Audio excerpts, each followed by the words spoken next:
Hi friends, welcome to my channel. ఈరోజు మేము చేప శనగ కర్రీ వండుకుంటున్నాము. ఇది ముందుగా కొద్దిగా ఆయిల్, పసుపు వేసి ఆయించుకొని పక్కన పెట్టుకోవాలి. ఆ తర్వాత ఇందులో 2 ఉల్లిపాయలు, 4 పచ్చిమిరపకాయలు బాగా ఫ్రై చేసుకోవాలి. అల్లం, వెల్లుల్లి కచ్చా దంచుకొని వేసుకోవాలి. 1 స్పూన్ జీలకర్ర వేసి బాగా ఫ్రై చేసుకోవాలి.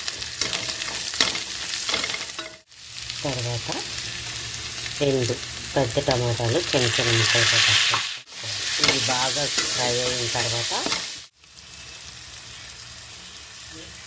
ఉల్లి, వెల్లుల్లి, గసగసాలు, దాల్చిన చెక్క, మిరియాలు అన్నీ కలిపి పేస్ట్ చేసుకున్నాం. ఆ పేస్ట్ 1 స్పూన్ వేసి బాగా మిక్స్ చేసుకోవాలి. మనం ముందుగా ఆయించి ఉంచుకున్నాం కదా ఈ చేప శన, అది కూడా ఇందులో వేసేయాలి. మొత్తం వేసి బాగా మిక్స్ చేసుకోవాలి. ఇప్పుడు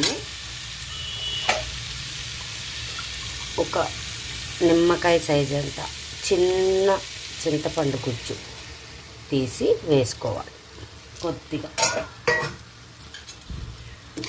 వేసి బాగా మిక్స్ చేసుకొని ఒక 10 మినిట్స్ లో ఫ్లేమ్లో ఉడికించుకొని ఆపేస్తే ఎంతో రుచికరమైన వేడి చేప శనగ కర్రీ రెడీ.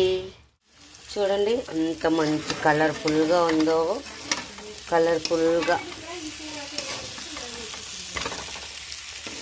మంచి